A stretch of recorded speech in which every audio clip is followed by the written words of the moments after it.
You know the drill by now. It's Friday night, which means we are back racing hill climbs, and tonight it is Barlow Hill. Whilst not the most epic climb in the world, it's only 2.1k at around 7% average. It is one I am coming into as defending champion from last year. And hot off my win from Smith Lane 2 weeks ago, I want to keep my track record up and net another win in the bag. But of course, the competition, as always, is going to be pretty solid, with a lot of the same guys racing as 2 weeks ago at Smith Lane. So in theory, I'm coming into this one as the favourite. But yeah, with hill climbs, anything can happen. So it's going to be a real battle. Especially when my main competition, Jack Morris, is on the form he is. He set an 18-minute odd time up the Cat and Fiddle when I wasn't here last week. But Barlow Hill is a completely different beast to the Cat. It's a far shorter, far more punchy climb that definitely suits me more. It's pretty much split into two main sections. There's a steep ramp out the gate for a couple of minutes, then there's a short flat and descending bit before a steep ramp to the line. And when I say steep, we're not talking crazy gradients, we're probably talking 8 to 10%. So definitely one for holding a nice aero position and keeping the speed up. Last year, I managed a time of 5 minutes and 56 seconds. So I'd love to keep it under the 6-minute mark again this year. And I'm going to be going out trying to pace just over 400 watts up both of the ramps, recovering as much as I can in the flat and downhill section. But I've got a secret weapon up my sleeve that I think might elevate my performance even higher than normal tonight. And yes, I have potentially got another new bike. M+1 is really getting me right now. And I am putting away the BMC Hillclimb machine yet again in favour of another disc brake bike, which let's just say is feathery light. Maybe not quite as light as the BMC, but there's no way you'd be taking this to a UCI race, let's just put it that way. However, unlucky for you, I have the full build video on this bike coming next week, so I'm not quite ready to reveal the build just yet. So you'll have to get yourself subscribed and make sure you're following the channel and my other socials to get a few sneak peeks over the next week ahead of the big reveal. But I know some of you are very eagle-eyed and you might spot what I'm riding from some of the shots in the video. So if you think you know what this build is, drop your predictions in the description below and we'll see who gets it right. Putting the bike to one side, it's time to get kitted up and ready to race. Sat on the start line, I must have got a bit confused and forgot I was already recording. As the countdown began, I reached and, as you can see, switched off my camera. So unfortunately, there's no footage for the very start of the climb. But fortunately, round that first corner, I did get a bit of off-bike footage. You can see me settling into the effort before I managed to figure out how to reboot the camera while absolutely smashing 400 watts as we round out onto that middle undulating section. I'd gone out pretty hot in that first 2 minutes, so I was really feeling it as the gradient backed off into that middle undulating section I mentioned earlier. But I knew I just had to keep it nice and low and efficient and not waste a load of energy trying to smash silly watts that weren't going to gain me anything.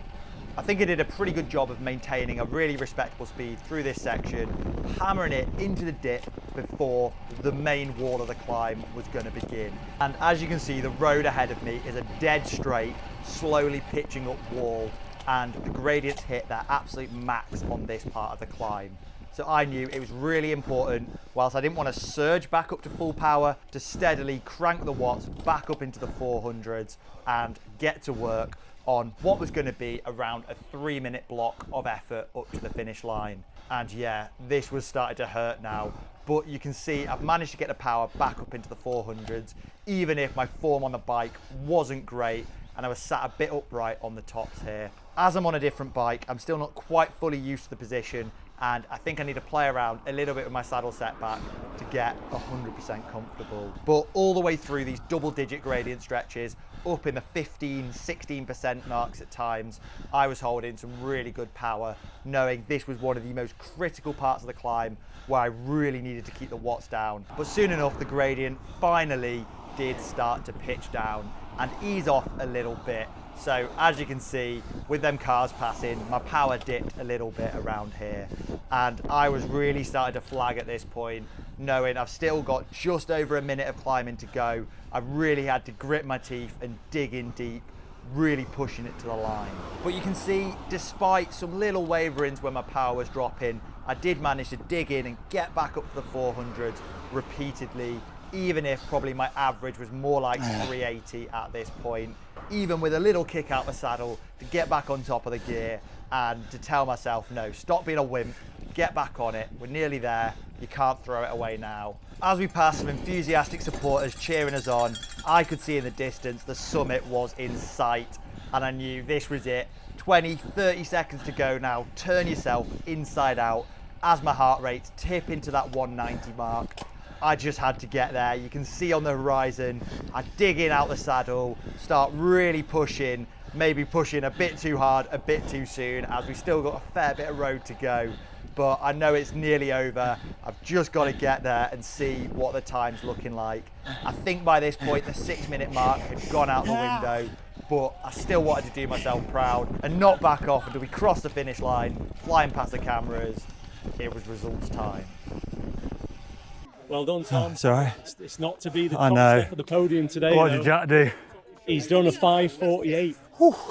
Oh, well, the bike felt awesome, but yeah, the win wasn't to be, unfortunately. I think it's second place for me there, but yeah, you can see I was spading towards the top. Yeah, not getting the wins. Bit of a shame up here, but second place, I'll take that. What a night, though. Fortunately, the rain held off, and it's actually quite nice out now. So yeah, time to ride back down to town and get myself a beer, I think. So the results, they are in, and to be really honest with you, it's kind of a bit of a mixed bag.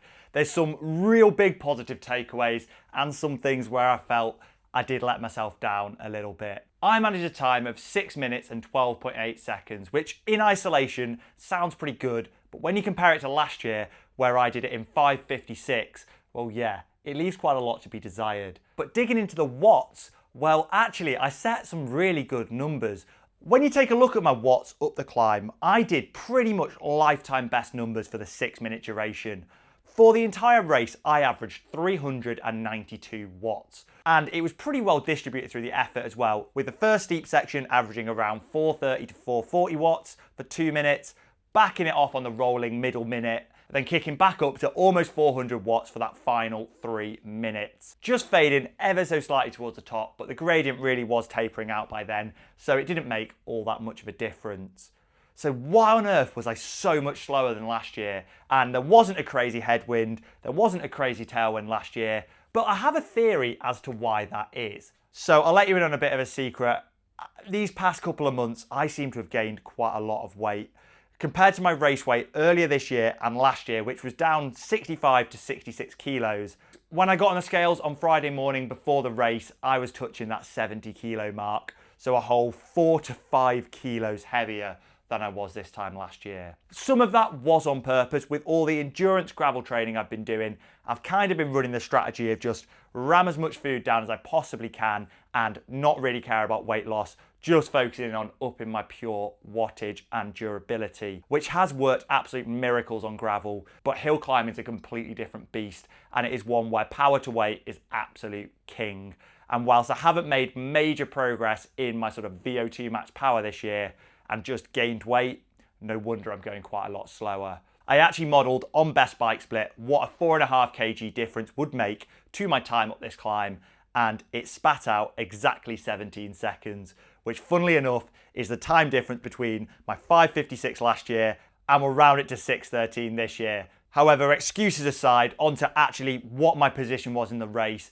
Even if I'd have gained back those 17 seconds, I still wouldn't have got the win, as despite being second place, I was a heck of a long way off the win, with Jack Morris putting a blisteringly fast 5:48 on the table. I'd have needed to shift all that weight and gain probably about 20 watts to be competitive with that time. So yeah, realistically, probably wasn't happening tonight. But on to one real positive, and that was how incredible my new bike has been riding. Like, I have never ridden a frame that responds so well to putting the power down, and whilst it probably doesn't make that much difference to actual real world performance, it just feels lightning fast up the climbs, and that's with some pretty slow tyres on at the minute. So I can't wait to see just how fast it climbs when I've got some good tubeless stuff set on it. And I also cannot wait to be able to share this build with you all, because I think it's my best one to date. And I know you're probably bored of me teasing it by now, but it will be going live this weekend on Sunday. So make sure, if you're not already, you get yourself subscribed down below and look out for the video. You really don't want to miss it. Next week, we're racing up Croaker Hill, which actually has a pretty sort of almost gravelish finish up a gated road that we get permission to race up pretty much just this one day a year. So it's one I'm really excited to do because I've never managed to make it to this race in the past. I've always been busy on the weekend when it is, so it's going to be an exciting one. But until the next one, I will see you all soon.